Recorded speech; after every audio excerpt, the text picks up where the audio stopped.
Shalom, Ahab, Wa, Baraka.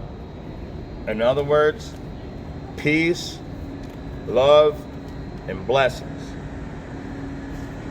First and foremost, Kol Hala La Yahweh Bahashem, Yahweh Shai Bahashem, B'Kwakadash. Double honors to all the prophets, the apostle, the elder apostles, the prophets, and the elders of Great Millstone.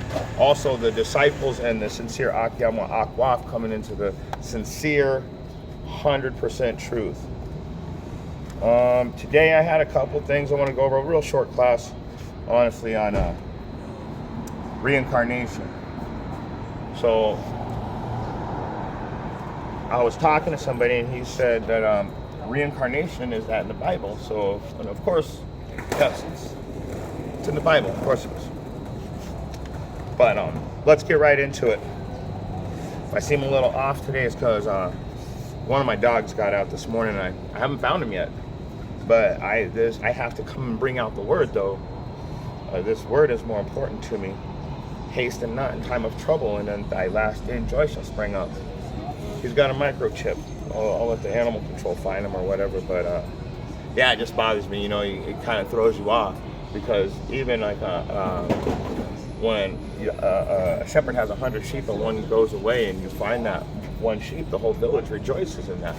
That's a physical thing too, with the physical sheep, but also it's talking about when one has when you bring one back to the truth, the 100% truth.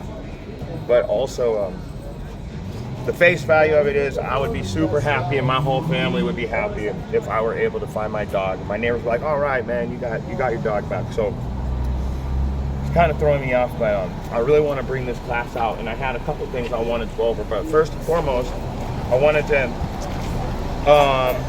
go over reincarnation. So hopefully, most high willing, we'll go through that, and then we'll get into a couple other things. So let's get started with, let's go to Book of John, chapter 3, KJV, Blue Letter Lexicon.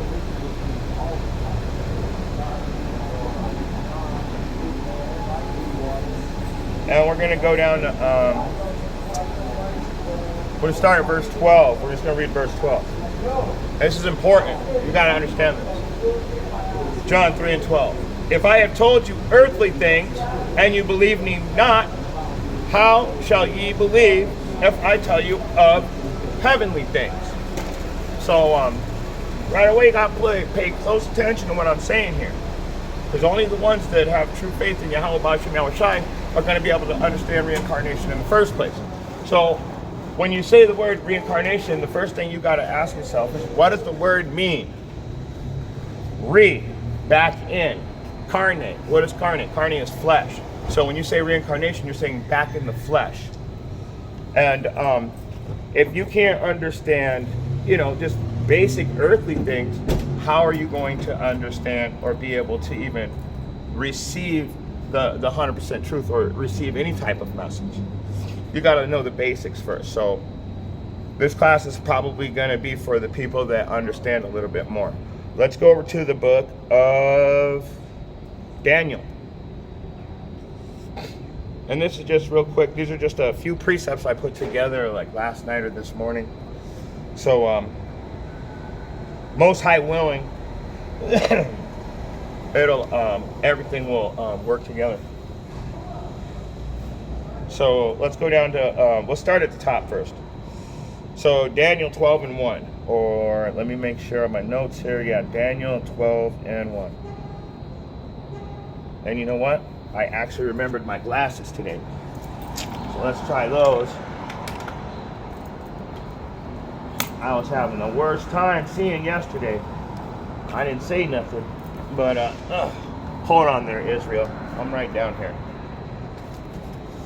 But yeah, yesterday I couldn't see a damn thing, and I was still reading when did the GMS Saturday camp. There we go.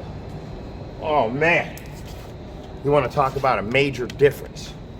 I literally can barely see it all when it comes to words. So yesterday, most high willing, I was able to make it through that class with the brethren, and believe me, I was happy to be there. And so thinking about glasses was like the last thing on my mind, honestly. So anyway, let's get into it. Daniel 12:1. And at that time shall Michael stand up, the great prince which standeth for the children of thy people. And there shall be a time of trouble such as never was since there was a nation, even to the same time. At that time thy people shall be delivered, every one that shall be found written in the book. And that's talking about the book of life.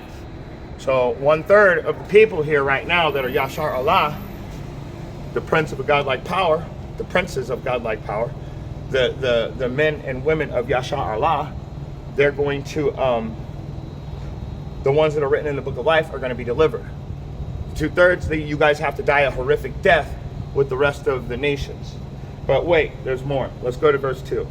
And many of them that sleep in the dust of the earth shall awake, some to everlasting life, and some to shame and everlasting contempt.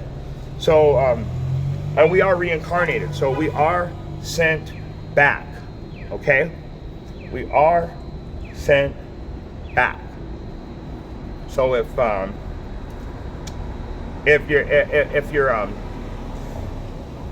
you're asking yourself, are we really reincarnated? Yes, it's all through the scriptures. You know, I'm starting light right here because I'm just trying to build up to something. So we know that when you are sent back in the 3rd or 4th generation to pay a curse and recompense for your iniquities against Yahweh.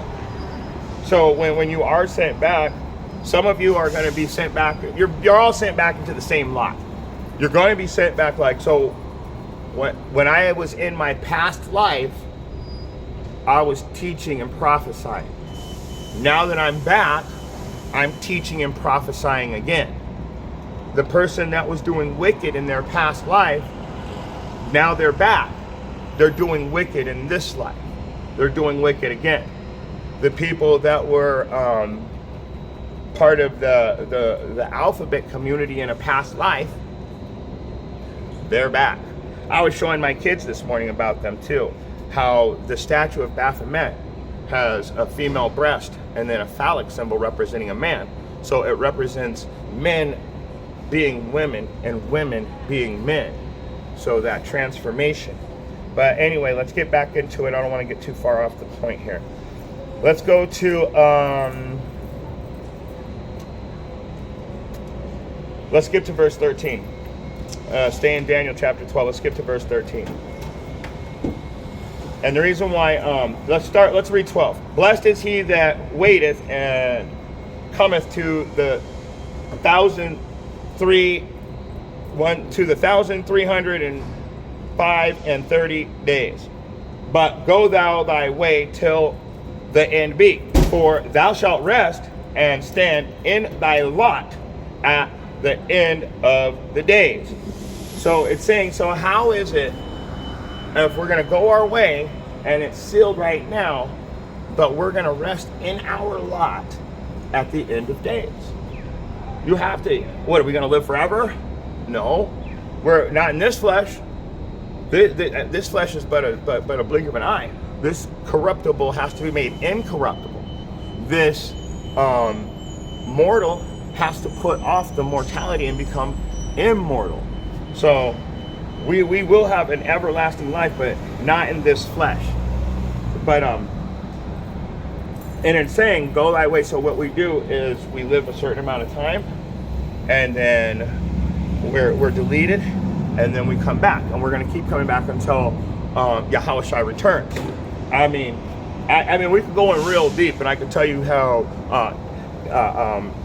Adam, King Solomon, and Yahweh Shai are all the same person, but that's just too much. That's too deep for you guys. Let's keep it basic.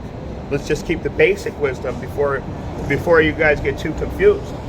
So let's go over to Exodus.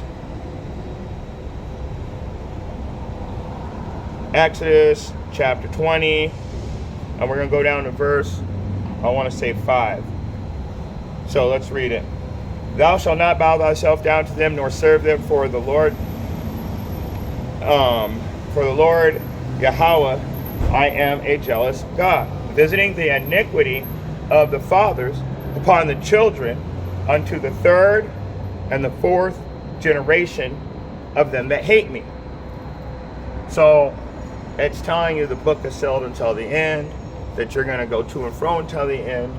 This is telling you that you're going to be sent back in the third or fourth generation to repay Yahweh. So you're gonna pay a recompense and a curse for your iniquities against Yahweh, for your sins against the so-called God of heaven. I have a lowrider show or something. That was about the 30 or 40th lowrider that's passed by since before I set up. There was a parade of them, I guess. But so, like I said, you're going to be sent back in the third or fourth generation. And wait, let me read one more though. And showing mercy unto thousands of them that love me and keep my commandments. So the people that are following in the truth, not in Christianity. I'm sorry, Muslims. It's not in Islam either. You guys are in order, but you are not knowing the scriptures. And the reason why I never go off on Muslims is because they are in order, but they're not going by the scriptures. So they're going by their God and their people. I leave them alone. You Christians, you guys try and come over here and tell us how to teach the Bible. That's insulting. You're gonna come to the prophets, and then you're gonna tell the prophets how to teach, when you're not even, when you're less than spittle. But anyway, so we know that the Lord is going to visit us in the third or fourth generation. Let's go to 2 Kings. I want to see what I got a precept in there, and I can't remember what it was. So let's see what it is. Verse.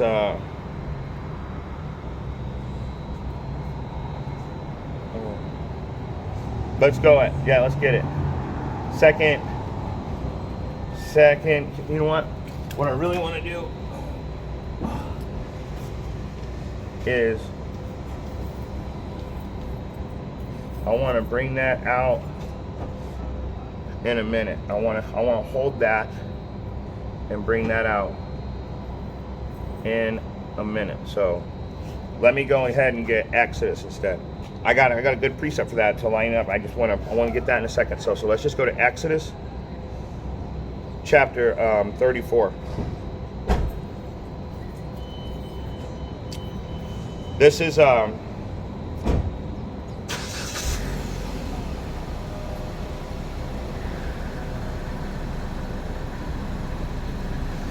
me go ahead and start at Exodus 34, and I'm going to start at 5. Why not, right? And Yahweh descended in the cloud and stood with him there and proclaimed the name of the Lord. And the Lord passed before him and proclaimed, the Lord thy God, merciful and gracious, long-suffering and abundant in goodness and truth. That 100% truth. Keeping mercy for thousands, forgiving iniquity and transgression and sin, and that will by no means clear the guilty, visiting the iniquity of the fathers upon the children, upon the children's children, unto the third and to the fourth generation, unto the father, to the children, to the children's children. So you keep coming back. And it's like you're a broken record because you keep coming back and doing the same thing. Me too, because I'm only going to keep coming back and prophesying the truth. So I am like a broken record also, but I am teaching righteousness. Your wickedness is going to keep you in transgression for eternity, and the Most High is going to take your name out of the book of life. But let's keep going. Now that I've kind of given you guys an idea of reincarnation. Don't worry, I'm gonna nail it, but I'm just kind of lightly breezing over it right now because I want you guys to get a better understanding. Believe me, this next scriptures that I start bringing out, you're gonna know beyond the shadow of a doubt that reincarnation, back in carne, flesh. So back in the flesh, you're gonna know that that's real. Let's go to the book of Numbers. Chapter 14. And let's see what we got. Once again, I'm just gonna nail this one shut with this specific with this verse, because I've already told you twice. But really, the Bible is repetition. It's a righteous repetition. It's trying to show you something. So when the Most High wants to show you something, what does he do? He keeps telling you the same thing over and over and over again. Where do you think the propaganda, like the news and the media and the commercialism, where do you think they got it from? When he wants you to know something, he's repetitious with it. So let me get it. This is Numbers 14 and 17. And now, you know what? Let's start at 16. Because the Lord was not able to bring this people into the land which I swear unto them, therefore he hath slain them in the wilderness. These people are slain in the wilderness. Now I beseech thee, let the power of my Lord be great, according as thou hast spoken, saying, the Lord is long suffering and of great mercy, forgiving iniquity and transgressions, and by no means clearing the guilty. Now listen carefully. Visiting the iniquity of the fathers upon the children unto the third and fourth generation. He just said that he killed all of you. How is he visiting you? You see what I'm saying? You're getting sent back. You're getting sent back to pay your curse. You know what? Let me read one more. Pardon, I beseech thee, the iniquity of this people according to unto the greatness of thy mercy, and as thou hast forgiven this people from Egypt, even until now. So in this day and age, we're sent back. We're sent back to pay a curse and a recompense for our sins against Yahweh Bahashem, Yahweh Shai. Now, there's just no getting around it. Whether you're wicked, whether you're righteous, whether you're from the other nations. In fact, let's get a precept on that too, because just in case you other nations don't remember, let me remind you of something real quick. Let's go to Isaiah 4. Let's go to Isaiah 14, and we're going to get 21 and 22. Prepare slaughter for the children for the iniquity of their fathers. You are your forefathers, and right now you're back in your lot, and you got that wickedness pumping out full time. So prepare slaughter for the children for the iniquity of their fathers, that they do not rise nor possess the land nor fill the face of the world with cities. For I will rise up against them, saith the Lord of hosts, the Shabbat oath, and cut off from Babylon the name, the remnant, and the son and nephew, saith the Lord. So he's going to, so you guys are being sent back right now, but there's going to be a point where he destroys you and you become extinct. Now that's exclusive to the Edomites. So all you Edomites, take this one very seriously. He's preparing slaughter for you, and he's going to cut you off completely. The name, your remnant, your son, and your nephew. So if you're losing your son and your nephew, who are also sent back in reincarnation, what the thing is that you're extinct. That's why I said this is exclusive for the Edomites. They're the only nation that's going to go extinct. We got to get rid of wickedness. So let me keep going though. Let's jump over now. Now let's nail this coffin shut and prove beyond the shadow of a doubt that reincarnation is existing and it's prevalent, it's happening today. So everybody's being sent back. So let's go to the book of John. Let's start, you know what? Yeah, let's start at John chapter 9. And we're going to read, let's start at verse 1. And Yahushua passed by. He saw a man which was blind from his birth. He was blind from birth. And his disciples asked him, saying, Master, who did sin, this man or his parents, that he was born blind? Did I read that too fast? Let me read it again. Let me read it again. Listen very carefully. This is the nail in the coffin that you are waiting for, whether you, to believe what I'm saying or not. Listen carefully. And the disciples asked him. So they're saying, hey, saying, Master, who did sin? So they're like, hey, who sinned? How is this guy born blind? Who was the sinner? This man? Did this man sin to be born blind? Think about that. Did he sin before he was born to be born blind? Or did his parents sin that he was born blind? Come on. If this man is able to sin before he was born, that means that he had a past life. But I'm going to read some more. I'm going to read down to verse 7. Let's get some clarity on it. I mean, might as well, right? Let's read through 7. So, Yahushua answered, neither has this man sinned, nor his parents, but that the works of Yahweh should be made manifest in him.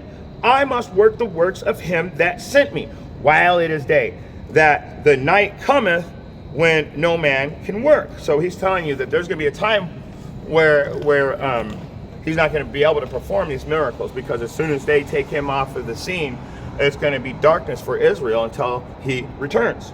And he still hasn't returned yet, and we're still in that darkness. Some of us are being pulled out of that darkness into the marvelous light. That's the 100% truth. Some of us have been pulled into the 100% truth, but then they took their hands off the plow and looked back into the earth. And guess what? The Yahweh has no pleasure in you. So, let me keep going though. Verse 5. As long as I am in the world, I am the light of the world. When I had thus spoken, he spat on the ground and made clay and spittle and anointed the eyes of the blind man with the clay and said unto him, go wash in the pool with Siloam, which is by the interpretation sent. He went his way thereof and washed and came seeing. So I just wanted to finish that and let you know that. And the funny thing is, this goes into a whole different class, but he did it on the Sabbath. So he came back seeing. Everybody knew he was blind from birth, but now he can actually physically see. So that right there, I don't even have to go any further than that. Why was this man born blind? Did he sin or did his parents? Now, how can you sin without being born? Doesn't make sense. Unless you were born again, and this is and you're reincarnated from a past life. So now that we know that that guy was born again just to be saved by Yahushua, so he could work his magic. So he could work his miracles, not magic, miracles. Salakia. Now we can go to 2 Kings, because now we're gonna the end all right now. Let's go to 2 Kings, and we're gonna go to chapter 2, and we're gonna start at verse 11. And it came to pass, as they still went on and talked, that behold, there appeared a chariot of fire and horses of fire, and parted them both asunder. So and Elijah went up by a whirlwind into heaven. So Elisha and Elijah were together, and this whirlwind came and put a separation and put one on one side and one on the other, and took Elijah up in a whirlwind into heaven. So we know now that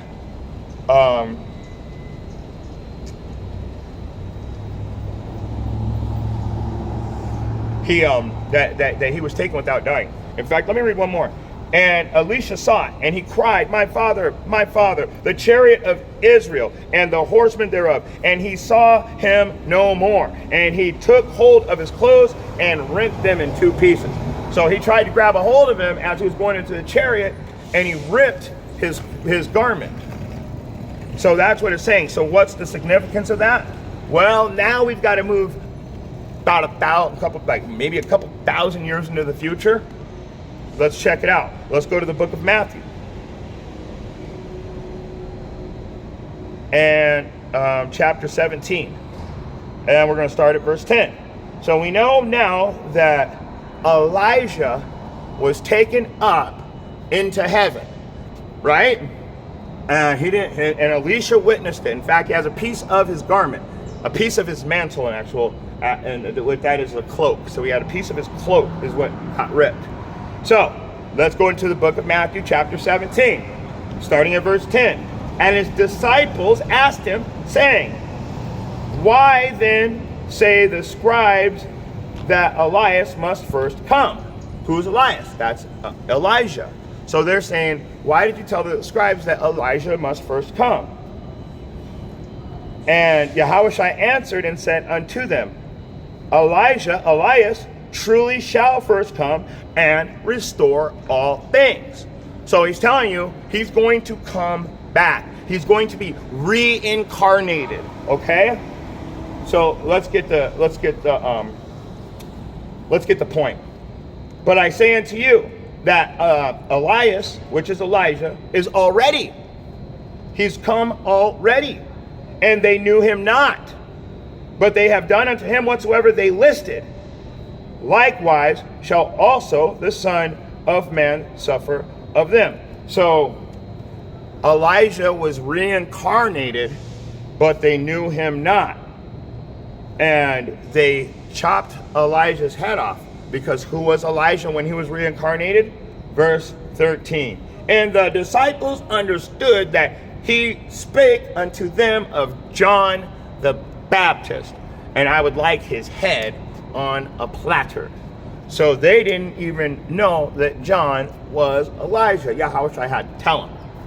So, okay, now we know beyond the shadow of a doubt that there is reincarnation, because everybody knows who Elijah is and everybody knows who John the Baptist is, and if they're the same person, now we're cooking with fire.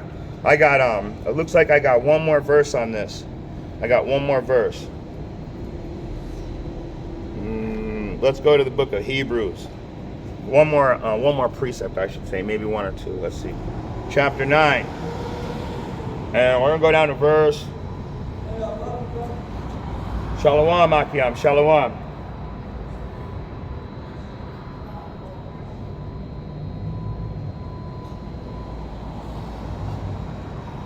All right. Let's go to Hebrews 9 and 28. So Yahushua was once offered to bear the sin of many, and unto them that look for him shall he appear the second time without sin unto salvation. So Yahushua is coming back also. And like I said, if you guys really wanted to get into the dark sayings, the real breakdowns, Adam, King Solomon, Yahushua, they're all the same person. Moses, King David, same person. You guys just don't understand the Bible. But when you get a better understanding, you're gonna realize that the things that the Great Millstone has been teaching all this time has really truly been the 100% truth, in sincerity, not to make extra money to go pay bills. It's insincerity just to wake up the children of Israel. So I got one more verse. I like to end them all the same way. So let's go over to the book of Revelation, chapter 22, and we're gonna go out. We're gonna go out with verse 12 today. And behold, I come quickly. My reward is with me to give every man according to his work shall be. Now, if you died during Exodus and you were never sent back, how would you be repaid according to your works? You gotta understand, this all works together. This is all inclusive. So, with that being said, if you got eyes to see and you got ears to hear, I hope you're able to get just a little something out of this message. And call halal Yahweh. Bahashem Yahushai, Bahashem Kwakadash. Until next time, I'm gonna bring out a couple more classes today, but I'm gonna do them at home in the bar. It's already 1,000 degrees out here. I even came out early today too. So until next time, Shalom.